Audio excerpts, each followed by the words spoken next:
네, 증권가 소식 들어보는 여의도 레이더 시간입니다. 증권부 오민지 기자와 목요일 함께 하도록 하겠습니다. 오 기자 어서 오세요. 예, 오 기자 요즘 시장이 또 변동성도 있고 추석도 앞두고 있다 보니까 많은 분들이 또 ETF 시장으로 또 눈을 돌리시는 분들이 많은 것 같은데 마침 오늘 주제가 ETF죠? 네, 맞습니다. 이 ETF 시장이 최근엔 좀 다른 지각 변동을 보이고 있어서요. 오늘 함께 이야기해 보려고 하는데요.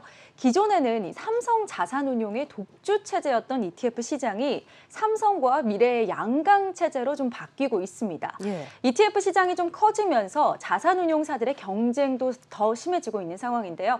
현재 우리나라 ETF의 순 자산 규모는 64조 원이 넘습니다. 작년까지만 해도 52조 원이었는데 벌써 12조 원이 넘게 늘어난 겁니다. 예. 이 각 연도별로 성장 속도를 보더라도 빠르게 규모가 늘고 있다는 점도 확인할 수 있는데요. 시장이 가파르게 성장하고 또 규모도 커지고 있으면서 이런 점에서 ETF 시장은 자산운용사가 놓쳐서는 안 될 시장이 되고 있는 겁니다. 예, 요즘 확실히 ETF로 투자를 처음 시작하시는 분들도 있고 이제 자산 배분을 ETF로 이제 좀 나눠서 투자하시는 분들이 많아지신 것 같은데 1년 새에 이렇게 급격하게 성장을 한 이유가 있을까요? 이 ETF 시장에서 테마형 ETF가 속속 좀 등장을 하면서 예. 투자자들에게 좀 매력적인 투자처로 자리를 잡고 있기 때문입니다. ETF가 지수를 추종하는 상품이잖아요. 예. 예, 그래서 기존에는 좀 코스피 지수, 나스닥 지수 등등 좀 큰 덩어리로 지수를 추종하는 ETF가 줄을 이뤘습니다. 최근에는 이보다 더 잘게 나눈 테마형 ETF가 많이 나오고 있는 거죠. 예. 예를 들어서 화장품 ETF, 미디어 콘텐츠, 2차 전지 ETF 등등 이렇게 좀 더 세부적으로 나오고 있는 겁니다. 올해만 ETF 상품 벌써 29개가 출시가 됐는데요. 이 29개 ETF 모두 테마형으로 출시가 됐네요. 원하는 업종에 투자를 하기 딱 좋은 상품인 것 같다라는 생각이 드는데 잘 되는 데는 여러 가지 이유가 있겠지만 어떤 점이 가장 매력적일까요? 살펴보자면 이 공모펀드의 대안으로 자리를 좀 잡고 있습니다. 예. 이 공모펀드보다 ETF의 운용 보수가 좀 더 저렴한 수준인데요. 매수나 매도 역시도 공모펀드보다 더 편리합니다. 이렇게 더 싸고 더 편하게 거래가 가능하면서도 공모펀드처럼 자신의 투자 관심사에 맞춰서 투자를 할 수 있으니까 예. ETF가 좀 부상을 한 거죠. 그렇군요. 업종에 대한 성장성은 알지만 특정 종목은 부담스럽다 하시는 분들이나 공모펀드 대안처를 찾으시는 분들 또 주목해서 살펴보시면 좋을 것 같습니다. 자, 앞서서 이 ETF 시장의 양상이 바뀌고 있다 이렇게 말씀을 해주셨는데 좀 어떤 변화가 있는 겁니까?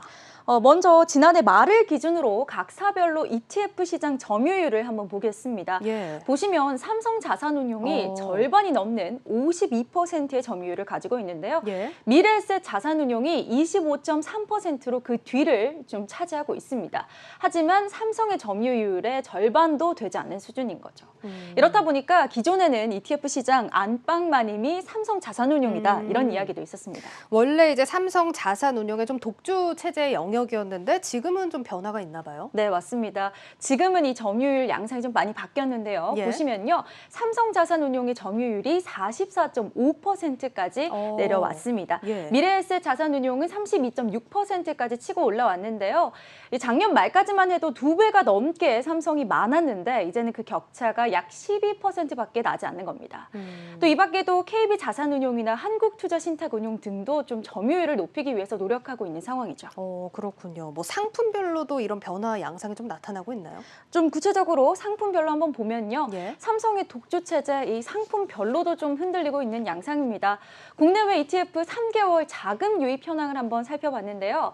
상위 10개 종목을 한번 확인해 봤습니다. 이 중에서 6개 종목이 미래에셋 자산운용의 ETF 상품이었습니다.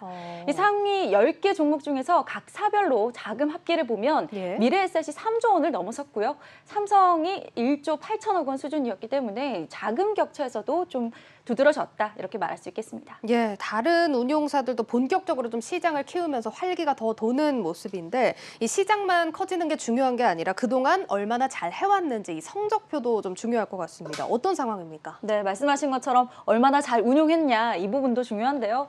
먼저 국내 ETF의 지난 6개월 수익률을 보면요. 상위 10개 상품 중에서 미래에셋의 ETF가 4개를 차지했습니다. 그 뒤로 삼성과 KB가 2개였고요. 예. 한국투자 신탁운용과 NH아무디가 각각 하나씩 차지했습니다. 이 미래에셋의 4개 ETF 평균 수익률은 6.24%를 기록했습니다. 또 이제 해외 주식으로 넘어가 보면요. 상위 10개 중에서 미래에셋이 4개, 또 한국투자신탁운용도 4개였고요. 신한과 KB가 각각 1개였습니다. 이 미래에셋의 평균 수익률은 35.86%를 기록했네요.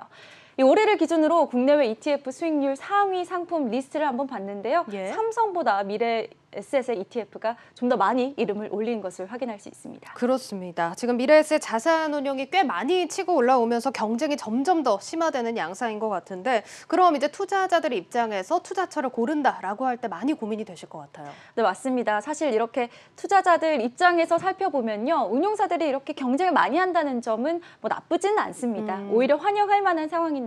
예. 또 운용 보수도 점차 낮추고 있기 때문에 이 투자자들은 더 투자하기 좋은 환경이 만들어지고 있다. 이렇게도 볼 수 있겠습니다.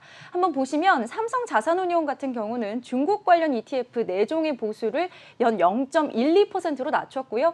미래에셋 자산운용도 레버리지 또 인버스 쪽으로 ETF 운용 보수를 낮췄습니다.